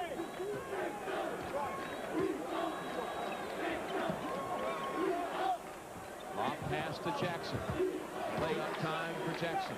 Jim, too little, too late getting Jackson on the box. Big Ten started out with 5 in the field. They're all out by the Sweet 16. Did not make it to a regional final. Last year, Billy, they had 7. That's right. And 0 for 7 to the Final Four last year. Right. Well, these things go in waves in terms of conference, outstanding conference play. The Big Ten win a couple of years with, I thought, the best conference in the country. But they put a lot of guys into the NBA out of all of those teams. Now it's kind of evening out a little bit. Oh, what a great fake by Buchanan. Davis turned. Look at Buchanan go by it. Blocked, however, by Carter. Final minute. Pointer. Jackson, no good. And here comes Sealy and St. John's. Malik Sealy with a very quiet night. Singleton at the other end. Put it up without the dribble. Caught Carter off balance, who was ready to block it. Some win for St. John's. Never would have anticipated the way they attacked that press. Gent with a 3. Louis clearing the bench with 30 seconds to go. He's got some guys at the scorer's table. I don't know if they'll get in unless there's a foul committed, however. Get him in the box score if there's a foul. Wordan, layup for him. Wordan now with a new career high, Billy. 21 for Robert Wordan. So we've seen him have 2 of his best games of this year and his career at Connecticut and here today. They're already celebrating as St. John's, but they've got to inbound it. There's Seeley, just throws it over the top of his head. And there's still 2 seconds on the clock, Malik. Well, Billy Singleton has been celebrating here in the sideline for 20 seconds.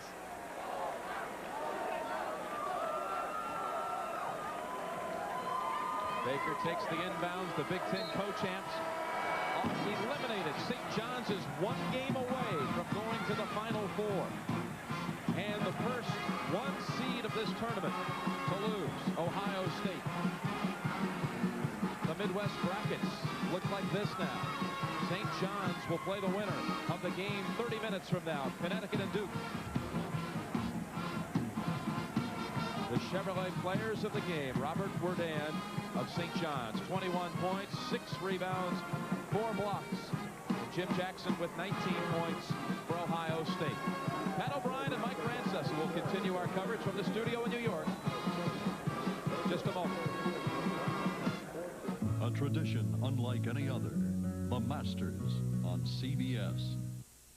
Did you know the cost of 2 12-page fax transmissions from these Minneapolis newspapers to Chicago may surprise you? I got an exclusive interview With AT&T Pro Watts, your business can't get a more accurate way to send a fax. She talks a lot. And our prices are extremely competitive. Even though the other company would like you to believe, they always save you lots of money. Wait a minute.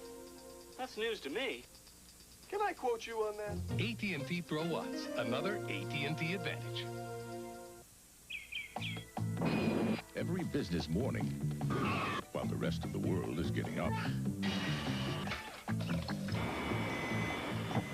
UPS is guaranteeing overnight delivery before 10:30 to the most people, places, and businesses for far less than other companies charge. And every business morning, more people are waking up to that fact. Good morning. Good morning. Which 4x4 half-ton pickup gives you better ground clearance, Chevy or Ford? Both try to drive over this protected camera cage. First, the Chevy, plenty of clearance. But the Ford, cameras don't lie. No wonder more truck owners switched to Chevy last year than to any other truck. When it comes to ground clearance, more people are winning with Heartbeat of America. Now it's easy to win with the Heartbeat. Pat O'Brien along with St. John's graduate Mike Francesa. Good pick. You picked the team there. The Big Ten's gone from the tournament. Want to catch everybody up to date on some tip times now. Temple and Oklahoma State in the East. That is our next game. That tips at 9:45. And then out in the Midwest, UConn and Duke. That tips at 9:58. Right now, let's send you back out to Pontiac and Jim Nance and Billy Packer, fellas. Guys, back at the Silver Dome where St. John's has just defeated the Buckeyes. Lou, congratulations. A lot of people out here were expressing surprise that you were able to handle the Buckeyes press so well. How'd you manage it? They were marvelous. They were so good. I'm so proud of them, really. Robert, congratulations for 21 points tonight. You guys played inconsistently the last part of the regular season. How do you explain this last-minute surge here in the postseason? Well, we became very focused. We started working very hard. We knew that we had to do that to play well in the NCAA tournament, and things are just going great for us right now. What does this do for your confidence to knock off the #1 seed? Oh, it's a big boost. I mean, we're going to have, but we still got a tough game. Whoever we play, Connecticut or Duke, it's going to be a tough game on Sunday. Right, now look ahead to that game for us just a little bit. Would you like to see an all Big East Midwest regional final? I'll have to be very diplomatic now. Both are very fine teams. Naturally, we go with the teams that are up north, so we would rather play that. However, we know the University of Duke is very, very good. So it's out of our hands. That's very diplomatic. One last question very quickly. Does this sweater go to the Hall of Fame if you make it to the Final Four? That's if they want it. All right. Maybe Francesa will take it back. Back to you guys in the studio. That's a great-looking sweater. Yeah, come on. I'll get to the sweater in a minute, all right? That's Andrea Joyce reporting and did a nice job for us out there in Pontiac. And you bought him that sweater. Let's get to that in a minute. The Big Ten has gone from the tournament. And I think the indications were with the Indiana loss and the one-sided loss last night that the Big Ten wasn't as strong as maybe some of us thought it was. And Ohio State didn't come in playing well, and St. John's matched up very well, handled the press all night, got off to a fast start, and was in control start to finish. Was Louis overwhelmed there, or was he just being a little speechless? You know, I think he is a little overwhelmed. You know, when you get to his age, trying to get back to the Final Four one more time is kind of a real tough dream and something that you just, you know, it's going to be a couple of sleepless nights, Pat, for him. It's some sweater you picked up. That is a great sweater. Come on, it's a terrible-looking sweater. We'll be back after this. Stay with us.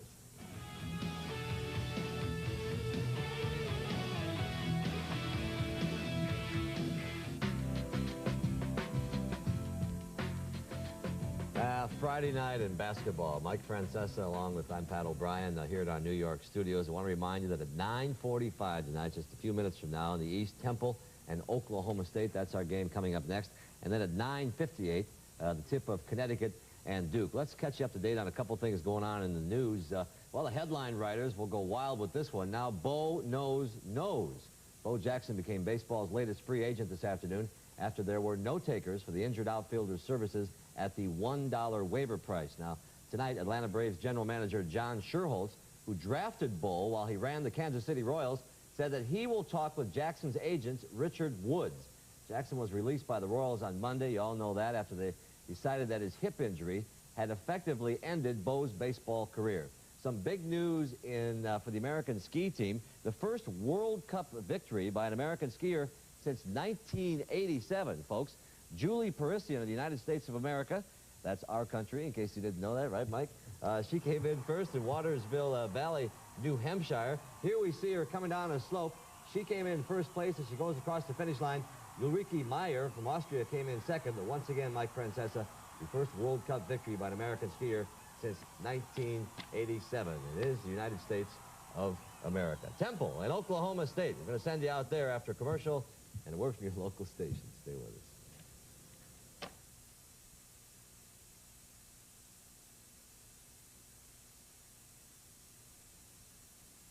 For 50 years. WBTV.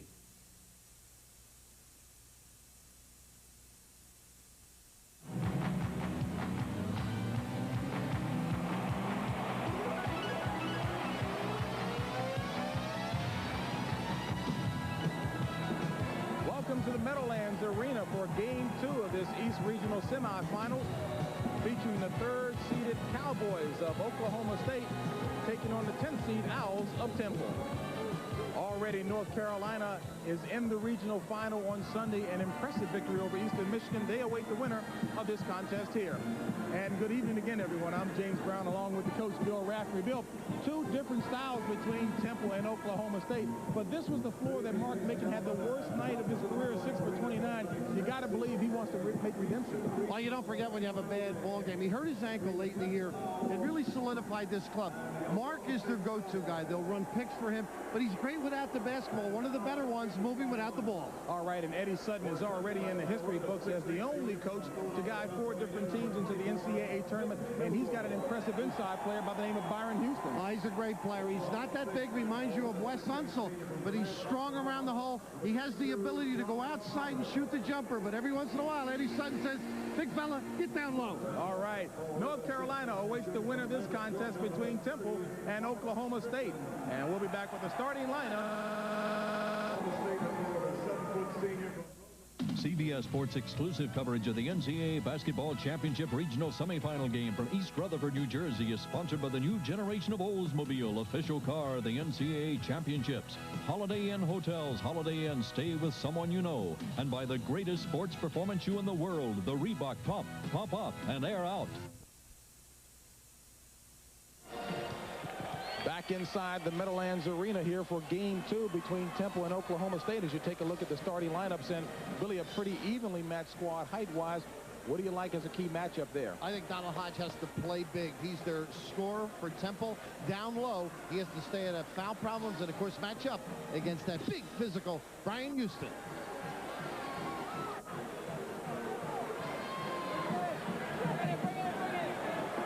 John Chaney in his 9th year as head coach of the Temple Owls. 19th year overall as a head coach, 10 spent at Chaney State. Eddie Sutton in his first year, and Oklahoma State 21st year overall, back at his alma mater. And you take a look at Byron Houston. The West Unseld-like clone in the middle. Officials for tonight's contest, Jody Sylvester, the referee, Ted Valentine, and Bob Garibaldi. Billy Raftery, Terry Kirkpatrick, and James Brown joining me courtside.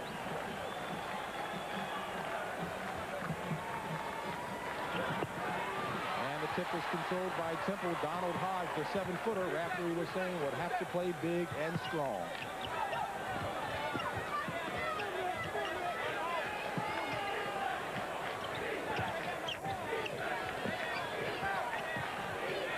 Man-to-man. Donald Hodge.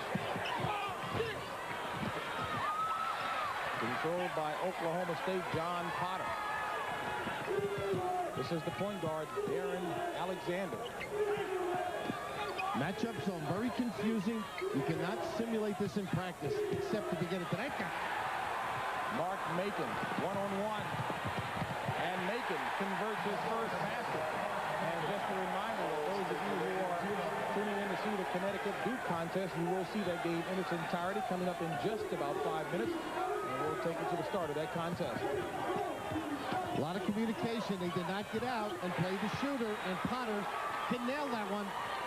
Potter, the second leading scorer on this Oklahoma State ball club, and we've got a 2-2 ball game just underway here at the Meadowlands. How about Macon with the steal right out of the gate? John Chaney says he does more than score, and he's right.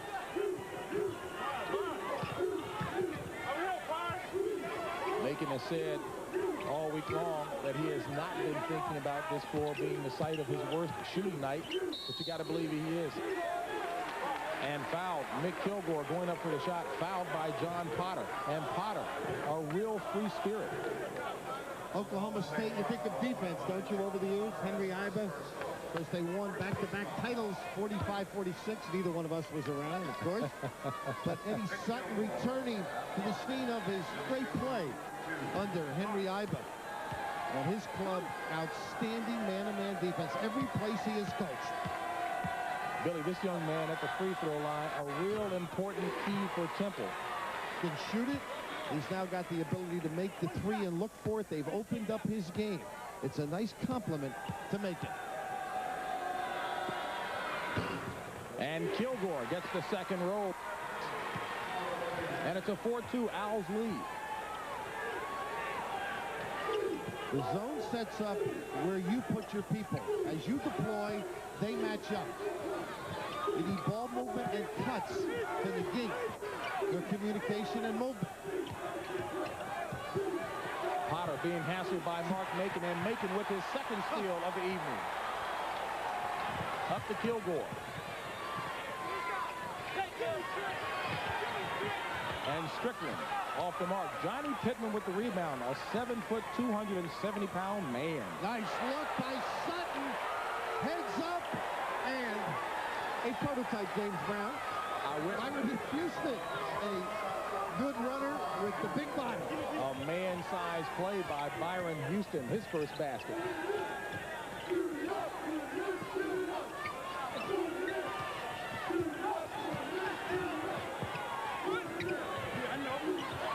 One for two for Mark Macon.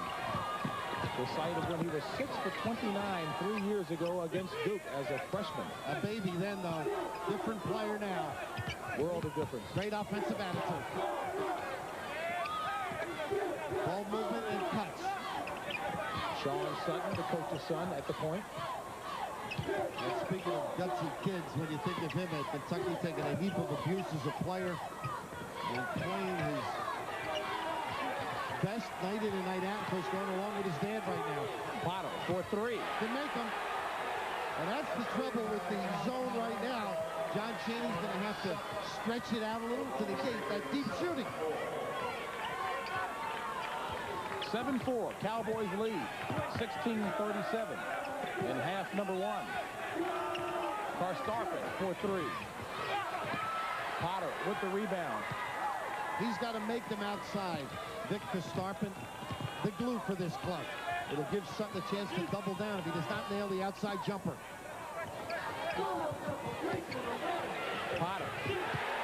Boy, John Potter is off to a very fast start. 8 points, 3 rebounds in the first 4 minutes of play. And they say he's short $1 on occasion, a little bit loose. Got the haircut before the Oklahoma game. 20-some odd points, and he believes it's the haircut that did it. Donald Hodge down low, and Hodge gets the drop. Soft touch by the 7-footer from Washington, D.C. And again, the reminder, we are about 7 minutes from the start of the Connecticut-Duke contest. And those of you who are tuning in to see that, you will be switched very shortly.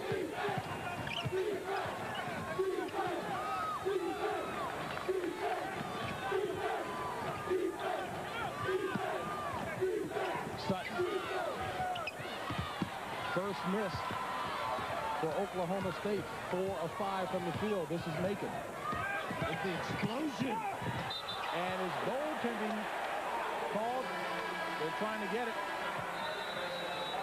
In fact, it was. So credit the basket to Mark Macon. Temple trailing by 2. The first half, Oklahoma State on top, and Oklahoma State got to the Sweet 16 by getting by New Mexico State and NC State. Temple, on the other hand, got past Purdue and Richmond. And these two squads are banging heads right now. 15-10 left in the first half.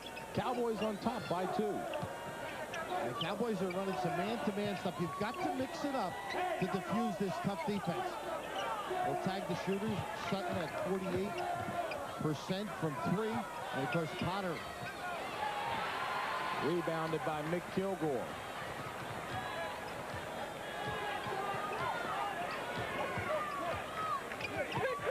Vic Kostarpin, Mark Strickland, Donald Hodge, Mark Macon, Mick Kilgore, the 5 on the floor for Temple. And Temple, by virtue of Mick Kilgore's score. Curry Kirkpatrick has a report on the Temple bench. Curry? James, John Chaney in the Temple huddle is very concerned about Potter's outside shooting. The Owls are not shifting to his side quickly enough. Back to you guys. All right, Curry. Curry, they did that time. You were right on it. Just better offense. And I think John Chaney showing body language exactly what Curry was talking about. Very concerned. I'm glad we're not Mikey, John Chaney. He can go after it. Mark Macon. And Mark Macon for 3. They had run a double for him earlier, and Kilgore took the shot. They've mixed up the offense much more than earlier in the year, at least for my seat. And an accurate start so far for Mark Macon. 3 of 4 from the field. He's got 7 points. And he was trying to tag Potter.